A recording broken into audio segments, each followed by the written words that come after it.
Welcome to another interesting episode of College to Corporate Insights Unplugged, Season 3, Episode 5.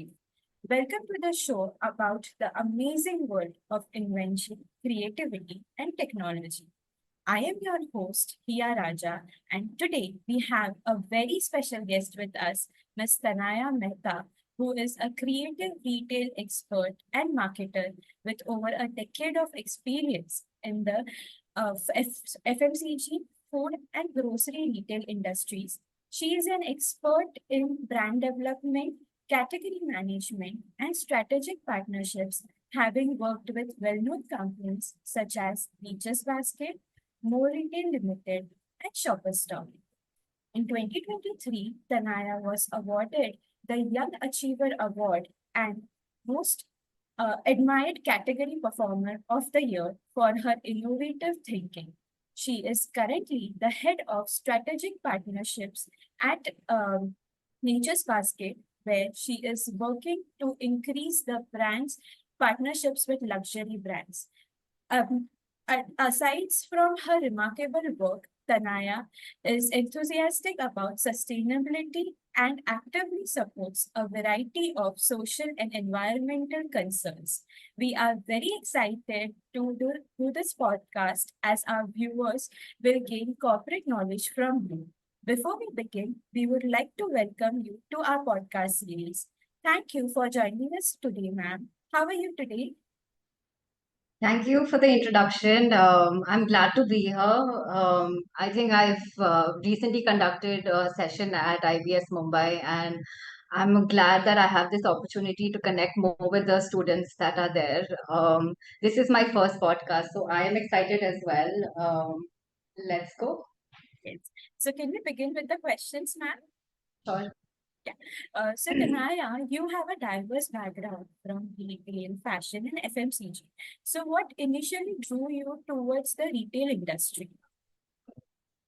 So I'm sure a lot of students are going through this where, people are confused and there are multiple things that they like, but they can't really shortlist. For me, retail was something that came very naturally. I grew up reading magazines and I used to love seeing all these brands and, I've traveled abroad, etc. So every time a new retail store would open in the city, I used to be so excited कि कुछ नया खुल गया. And as a girl, like who doesn't like shopping and just exploring what's new in the market, collections.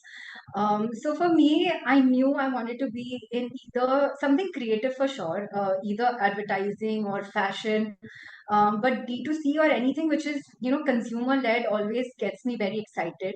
It's a lot to do with opportunities available as well. The first job I joined was Shopper Stop after my MBA, and that's when my retail career started. Even though I would say I was excited about fashion, and I further studied apparel costing and merchandising through NIFT to get into that line. But eventually, I got into food and grocery when I joined More Retail Limited. So it was from the retail industry, but various different facets of retail I've explored. I've studied, I've gotten into supply chain management. I've done a small operation stint as well, category management, and now I'm in the marketing team. So yeah, I think my suggestion would just be to not be so focusing on a very this thing. Be open to opportunities which are available to you and just take that chance. Correct, definitely. I guess this is one of the best advices that we could get, that is being open to different opportunities and taking that risk to get to do what you feel like doing. Yeah, Definitely. and you learn on the way. So it's, always nice to try something out. Obviously, we have our preferences, and you discover when you're studying as well that these are the subjects that really get me excited and all of that. So, and plus, there's a lot of help in the industry where you can speak to people who are from the industry to help you make that choice as well. Correct, definitely. So moving ahead, the pandemic had a profound influence on the retail industry. So how have you observed the industry evolving and adapting in response to these changes? So yeah, definitely the pandemic brought about a lot of changes, and not just from tech adoption, but each function, when it comes to supply chain, inventory management, operation management, how do you manage staff for deliveries? Home delivery was became like a really big thing back then because safety and convenience for customers was very important. So, a brick and mortar retail or like a store, earlier pre-pandemic may have only a 5% home delivery contribution. During COVID, it would have gone up to like 30-35. And, now it's come down back to a nominal 10 to 15 percentage for a modern trade store is what I'm talking about. So tech adoption, a lot of stores also move to become an omni-channel retailer. So by that, I mean that a store which had a brick and mortar presence adopted, and they had their own website, they had their app. So people really, got into this adaptation of, how it was too fast, right? You had to adopt with the change, and we were all working from home. So it was a very different period for all of us. It was also a rise of, Big Basket did their best numbers then. Quick commerce started and became such an integral part of our lives. So discretionary spends were minimized at that point of time, right? So food and grocery was obviously an essential service back then, but a lot of other premium industries, etc., are still striving to reach pre-pandemic numbers as of now. Correct. I got it completely. How do you keep up with the current industry developments and consumer behavior, especially in this, fast changing retail landscape? So my role involves for me to meet a lot of people, especially brands. They come for new product launches. They talk so passionately about the target audience for their product, new packaging innovation. I get to know about, and when you're meeting founders, there is just so much insight that you get from people about their brand, what's new. That's how you come to know of trends. I also, go through a lot of publications. There are magazines like Business of Food. Then there is a lot of market data that we have. So AC Nielsen publishes a lot of reports about modern trade, general trade, performances, quarter-wise, category-wise, etc. And internally, we also have our own data, right? So visiting stores, I think, is one key way that I also understand what's new in the market. I visit competition stores. I, want to know what are the themes running in the market, what are the offers which are running. I also do get an opportunity to visit a lot of exhibitions that happen. So, in terms of food, I've attended Gulf Food, I've attended Anuga, India Food Forum. So, this gives me a lot of exposure to various brands that have put up stalls there, and I get to engage and meet, attend a lot of focus group discussions, panel discussions by industry experts. And obviously there is LinkedIn where people really talk about their learnings. So yeah, a lot of ways, but one can keep connected with what's happening. But yeah, just networking I think is really important as well.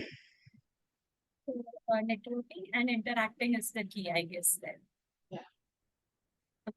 How do you think the retail industry is transitioning with digital tools like social media and e-commerce? Also, what do you think are the opportunities and challenges in the space? Um, so I think retail industry more than transforming, I would say, is leveraging technology. We have moved beyond just social media and e-com, and now we're in a phase of in-store marketplace solutions, real-time inventory management, augmented reality, virtual try-ons, unified commerce, omni-channel commerce. So there is just a lot of solutions and tech which have come into the market. I would say, for example, earlier it was just search engine optimization. Now we do Google Ads. We now have a lot of beauty apps where you can try on the lipstick on, before actually visiting a physical store. Lenscard gives you that option to try on spectacles before. So these are all tech adoptions, right? And I feel the challenge here is, the cost obviously of these technologies is quite high. But even if you manage to get these solutions. I think change management, or installing this, training the staff to use this, implementation and all of that takes some time for the organization to adopt new technology. I feel from an opportunity perspective, we get a lot of data from all the technology, right? How much can you utilize this data to help you further in your actions? So, how can I have a personalized solution for this customer? These kinds of things improve shopping experience. If when you get to try on something virtually, it's something new. We all like, wow, this is something cool now, right? And so yeah, these were a few things I could think about. Definitely, like for we girls, if we get the opportunity of virtually trying makeup and then purchasing it, I mean, it attracts us the most. So this is something like this technology is something which will attract more customers. So definitely, the social media and e-commerce are a key game here. Okay, so Tanaya, now this is the question which I was most excited about because I wanted to get, to learn this thing from you. So you had highlighted that negotiation is the key skill. So could you please let us know about your negotiation style and a time where you successfully negotiated a win-win situation? Okay, so you start onto the industry, and it's something that when people tell you you're good at, and you come to know when you're like achieving your targets. Basically, I've not really thought of what is my negotiation style. Though I've obviously learned it, and I've done certain workshops, etc., where they teach you, terms like Batna, Zopa, and a lot of these kinds of things. But I feel, just to simplify the process for anybody, it's just about preparing for your meeting, right? Like you have to ensure that you're prepared. You've done this background research about the brand or the party that you're meeting. You also need to understand what their requirement is. What are they looking forward to? Um, and then you have to build this growth plan or like a launch plan for them. So it's very important that once you execute this plan and you have this trust that you build with your partner, right? That is when people start, coming back for discussions, and you build your name in the industry yourself. So, being from the retail industry, we know our customer trends, we know our shopping behavior, and it's my job to strategize. It's my job to guide a lot of brands in the industry. Obviously, this comes at a cost for the brands. That when I suggest a lot of these initiatives, now it's up to them if they would like to partner with us with certain investments to achieve these results. So, we do a lot of joint business plans. And these are obviously mutually aligned targets, right?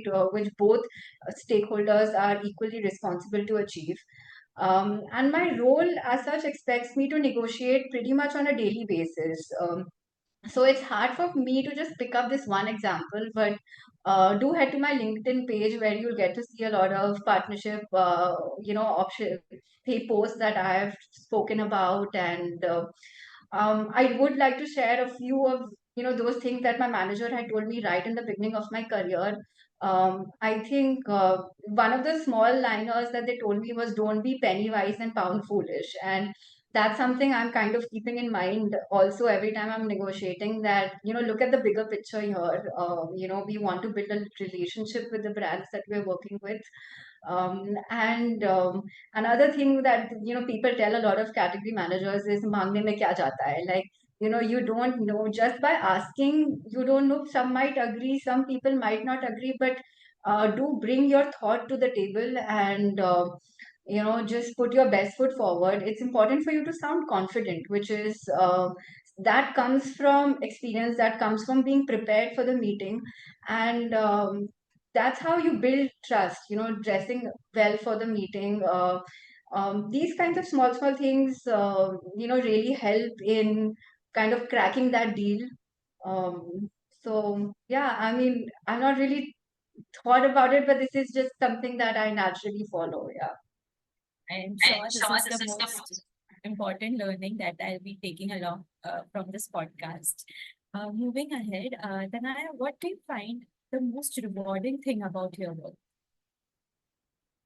Um, all right. So in retail, right, we all work towards making the end customer happy. So when I'm at the shop floor and when I see a customer buying a product that I had launched in the market, and I had done this whole round of negotiation, ensured that everything is racked, it's at the shelf. I've gotten something international and gourmet into the market, and customers are happy about finding this. I think that small little joy of seeing that, it's a small delight factor for me. This is obviously an indication of the sales, which is my target, and obviously the organization's target, that all the efforts have to lead to good sales and profitability for the company. So there are times when you achieve the highest ever sales, and that's one of those milestones that make you excited when you're in this particular profile. I also get to meet and interact with various types of brand founders, embassy trade commissions, a lot of, this helps me really learn and evolve. So it gives me a good exposure. And that is something which, like I said, networking is really important and it teaches you a lot as well. So, when you see your idea, which was when finally gets implemented, it's in the store.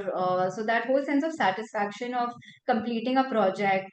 So in more retail, successfully ran this event called Big Biscuit Bargain because I used to manage biscuits at that point of time.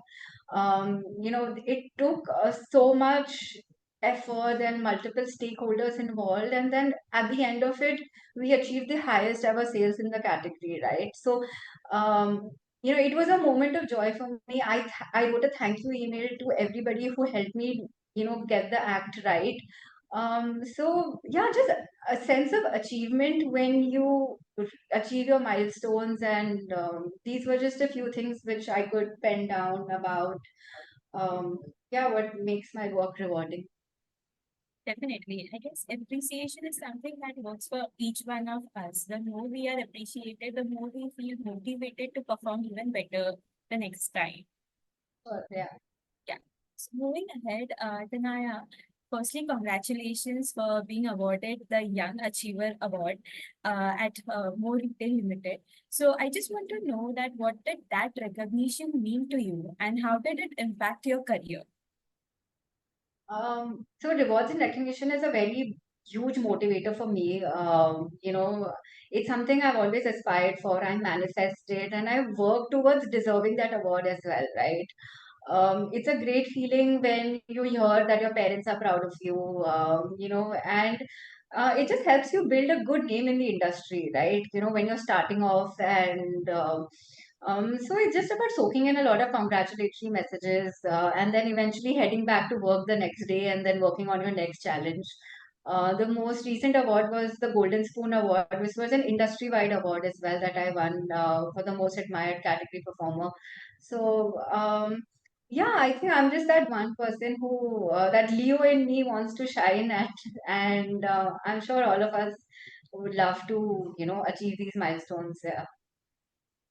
Definitely. How do you think retail companies could contribute more? And what are the steps that you have seen to be successful? Um, Retail company, sorry, could you repeat? So, yeah, sure. How do you think that, retail companies could contribute more to the industry? And like, what are the steps that you have seen to be successful?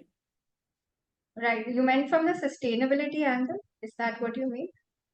Yes, ma'am. Like, Okay. All right. So I've been doing a lot of volunteering work, and I've done beach cleanups for a year. I've volunteered with a few other NGOs. I feel retail still has a lot of work to do. I'm just glad the government has banned single-use plastics, and now people bring their own bags to for when they are shopping, or use paper bags or use cloth bags, which is a great thing because when I was in Dubai and when I would come out of a hypermarket and I would just see people with loads of plastic bags, and they would just be lying at home, and just it hurts me. And for somebody, when you've done so much social work, I do believe in circular economy, and it takes a lot of effort. I've noticed a lot of packaging solutions which have come into the market. A lot of brands are using recyclable material. When I did this show called Let's Talk Food, one definite question I would ask a lot of brands would be what are their sustainable initiatives. So a lot of brands have become very conscious about the things that you're using, and that's a great thing to see now. Nature's Basket also, we are a completely plastic and carbon neutral business in our online and home deliveries. We use electric vehicles. So yeah, I think these are some steps that we are seeing. Quick commerce is also like in Zepto, when you see that I do not need a paper bag. It's a choice that you as a consumer also need to start using, and carrying your own plan, saying no to plastic when you are going shopping in the market, etc. Because small steps make help in making these changes, and the industry is definitely adapting and becoming more conscious, especially with the Gen Z customers becoming more aware, and this is a very important topic for people nowadays. Correct, definitely. Moving ahead, Tanaya, in category management and marketing, collaborating with various teams is crucial. So, what are the strategies that you use to ensure effective teamwork and communication? So yeah, I think it's definitely very important to loop in all stakeholders to execute any plan in an organization. I feel just being a little more organized with your plan, informing the teams in advance, delegation of tasks, ensuring that you're giving good brief to the people. People are trained to know how to do these challenges and tasks. It's also important that one has to follow up also. I think this is one thing which, just as a reminder, or, just going to them and telling them that this is something which is critical. So completing a task in a certain time frame is very essential. It's also good to have an open environment where people can share their perspectives, right? Because our goals are the same. We are part of the same organization. We all work towards achieving certain targets together. So it's important to keep people motivated. And yeah, so yeah, it does take a lot of people to get things done. But I think everyone is, there as a team to make sure that it happens. Correct. So, Tanaya, as you just mentioned that, understanding the stakeholders' needs. So, based on that, I have a question like, how do we balance the needs of various, stakeholders like suppliers, your customers, and the company while making category decisions? So, a role of a category manager would be to do what's best for the customer, keeping in mind the corporate guidelines, right? So, an ecosystem is created of various functions that have to do their part in the process. So, from launching the product till it reaches the customer's household, there are just multiple teams with responsibilities allocated to them. So it is a lot to do with trust. It is a lot to do with ensuring that it's properly documented and everyone is knows what they have to do. There is a certain expectation and a sense of responsibility from people to do their tasks. And like I said, within a certain time frame is very important.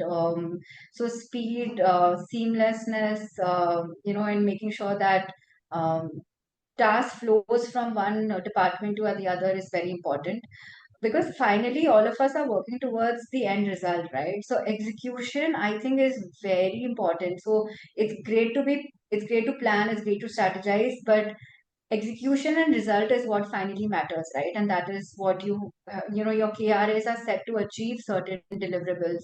So it's all of us have our roles and responsibilities, and it's just about having a good relationship with everyone in the organization. Correct. Lastly, Tanaya, like what is that one tip or I would say guidance that you would like to give to this new wave of MBA graduates who are just transitioning into the corporate world? Sure. I think it's a great time, to be in India. It's a great time to, enter the workforce. a few things that I can think of would be to just grab hold of opportunities, no matter how small that it may be, gain experience, learn, be open to a lot of these tasks. Nothing is too small, or nothing is, not everything will come in a silver platter to all of us. And be open to just giving it a fair chance to the role which is assigned to you. I think a lot of us are very easy to find faults in things. My office isn't great. I live too far. My boss isn't good.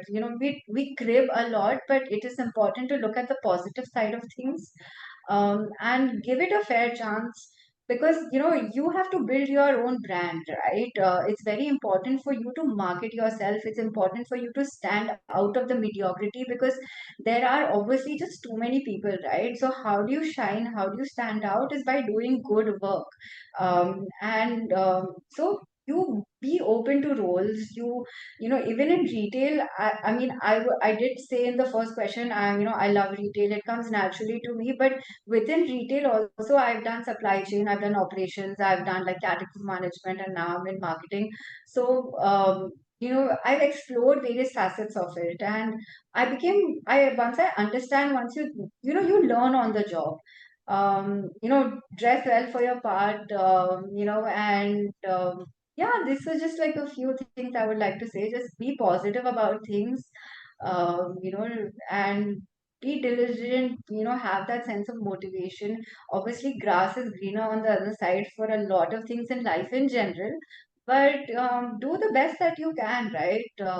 So, yeah, this would be my advice.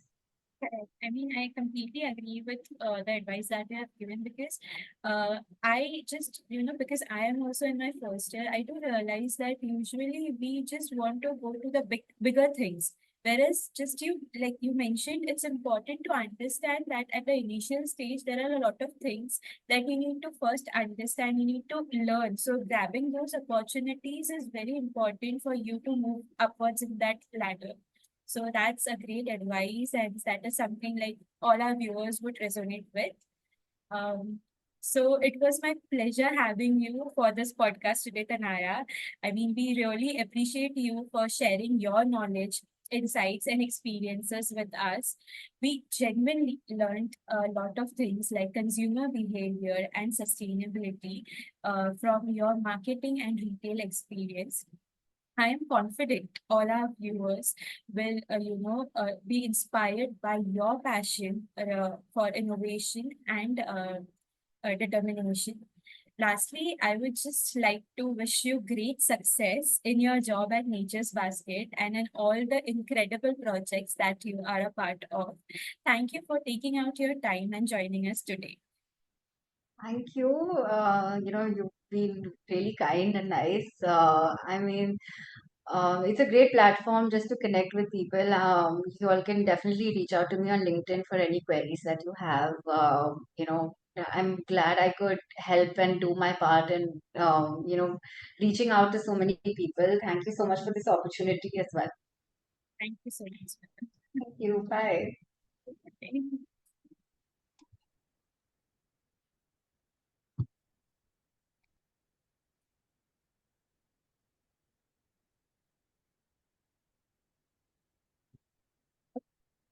Ma'am, like, how was your experience regarding the podcast? You tell me. I was you. Ma'am, I made a lot of mistakes. I did a lot of fumbles. No, it's okay. It's fine. I think people just want to. It's fine. I think this podcast is anyway. I think we covered it in a good time also. We finished in like 20, 25 minutes, so it's not too long for people. They'll stay engaged as well because of a short duration. And anyway, people listen to this while they're doing something or the other. It's fine. I think you are learning, and it's a great. You should put this definitely on your LinkedIn. It's something that new that you've also learned. So always highlight any sort of new partnership activity, anything that you've done. So um, I'm glad. I hope you guys can market this really well. My first podcast. Definitely, ma'am. Definitely. Okay. All right. Chalo, thank you so much. Thank you, ma'am. Bye-bye. Bye.